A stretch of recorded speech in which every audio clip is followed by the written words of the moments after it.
This WrestleMania had one of the epic spots of the year. It featured one of the most chaotic interference we have ever seen, one of the top-notch ladder matches in the WrestleMania's history, and it even had one of the most controversial cash-ins. Sometimes to truly feel the nostalgia of an event, we need to rewatch it, just like savoring an old wine. Nice. That's exactly how I felt rewatching WrestleMania 31.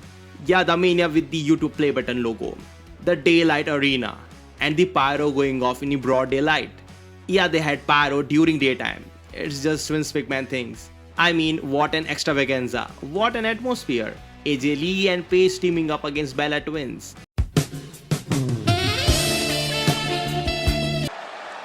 Get a life, kid. All of that came together after a not so big build up to WrestleMania. Yeah, it seems relatable, I guess. After the massive success of WrestleMania 30, WWE had to pull something exceptional to top it. And they surely did. I hate you, Patrick. I hate you more. I hate you no matter what. I mean, at least they tried. The build-up was rough, with likes of Bray Wyatt carrying the storyline with The Undertaker almost single-handedly. Taker was nowhere near. Rest in peace. So Wrestle Buddies, without further ado, let's hit the spear.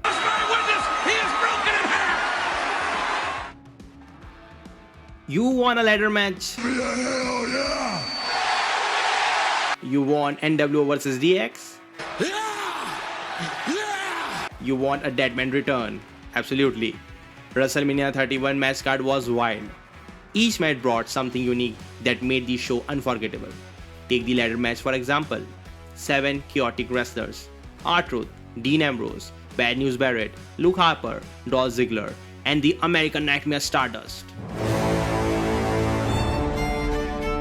Exactly, and I apologize. Please don't kill me. It was the perfect recipe for chaos. R-Truth's fear of heights, Stardust's cosmic ladder, helicopter Harper, and a crashing Ambrose. Everything was set for an explosive opening match. And with Daniel Bryan returning to the mid-cards after his huge success at WrestleMania 30, it was all that more special. The match went all around the arena and ended with Daniel Bryan capturing the IC Championship. That headbutt segment between Dolph Ziggler and Bryan was just criminal. If you thought that match had amazing spots, hold your breath because the next match was about to outshine it. Randy Orton vs Seth Rollins. After being betrayed by the Authority, Randy Orton returned with one goal: to take down the corporate golden boy, Mr. Money in the Bank, Mr. Architect, Seth Rollins. They put on a fast-paced counter-for-counter show.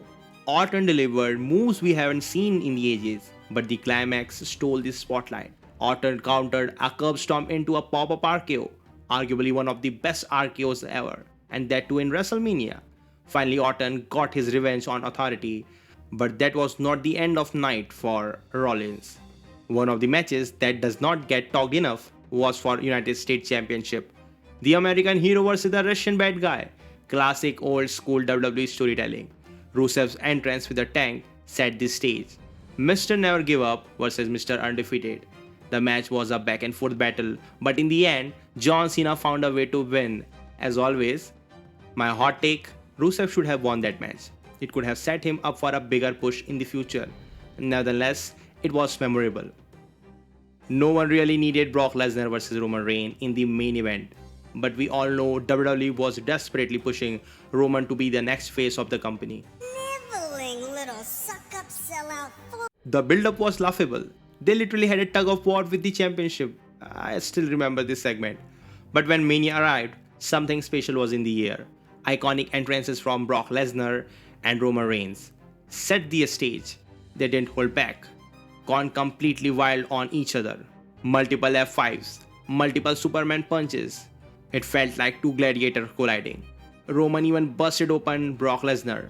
This match had everything a WrestleMania main event needs. But WrestleMania isn't just about matches, it's about those iconic moments. Triple H's match against Sting was pure nostalgia, a callback to the Monday Night Wars. Triple H's sick Terminator entrance still gives me goosebumps. The build-up of the match was engaging, hammer versus baseball bat. The WrestleMania moment came when DX showed up to help Triple H secure victory. only for the NWO to walk out and even the odds for Sting. The sight of these legendary factions facing off was surreal. Though X-Pac was definitely the odd one out, I mean, who he belongs to?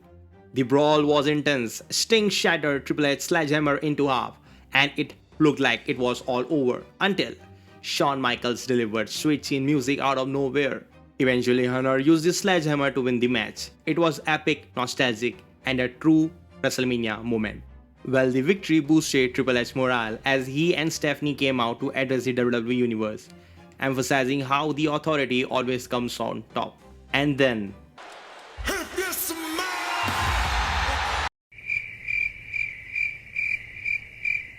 seriously, we could have had a whole match before The Rock even said his first words. The segment escalated to Stephanie slapping The Rock, only for him to get some backup, and that was Ronda Rousey. Yes, she was a big name that time. She snapped Stephanie's arm, and it looked painful. There were many moments, but these two holds a special place. If you remember any other standout moment, drop them in the comments. WrestleMania 30 delivered one of the most heartbreaking moments in WWE history, the end of the streak. WWE needed to bring back the aura, and they did it by colliding two dark energies, the Eater of the World, Bray Wyatt, versus the Phenom, The Undertaker. For most of the build-up, Bray Wyatt carried the feud solo, with Undertaker's absence in the Raws and SmackDowns. This gave the storyline a unique vibe, but it also felt a bit one-sided. Still, kudos to Bray Wyatt for carrying the segment. Seriously, we miss you, Bray.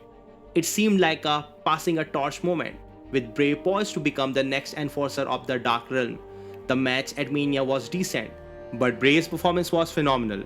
The iconic moment where The Undertaker sits up, meets Bray Wyatt's creepy crawl was unforgettable. Bray kicking out of the Tombstone Piledriver made it seem like he was about to get the push, but then Taker connected with another Tombstone and secured the victory, making it 22-1.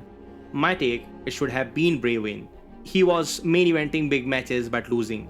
This could have been his breakthrough moment, but WWE had other plans. Still, the streak aura returned at WrestleMania.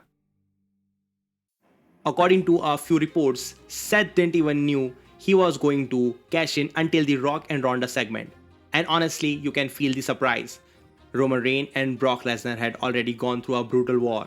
Both were completely exhausted, barely standing. And then, Seth Rollins run down the ramp. Still one of the most iconic moments in WrestleMania history. He cashes in the Money in the Bank contract, curb stomps Brock Lesnar. Second attempt, Brock catches him, lifts him up for an F5. But Roman counters with a spear. And right there, perfect timing, Seth Rollins stomps Roman's head and pins him down. Just like that, the haste of the century was real. WrestleMania ended with Seth Rollins standing tall, closing the show. Is one of the most shocking moments ever. I've actually covered this entire moment in detail in my Seth Rollins video, so please check that out if you want a deeper breakdown. And now, WrestleMania 42 is going through a very similar phase, a weak build, mixed reactions. So the real question is, what can WWE learn from WrestleMania 31? Let's find it out. Gunther attacked Seth Rollins on Raw, and moments later, WWE make it official for WrestleMania. No real connection, no real heat. Of course, the match will be great, but the build, it feels like something straight out of Universe Mode in 2K games. And that's the problem. Most of the matches don't feel grounded, they don't feel earned, and because of that, they are just not getting the hype they should. Now, if you compare WrestleMania 31 to WrestleMania 42, the build-up is actually very similar.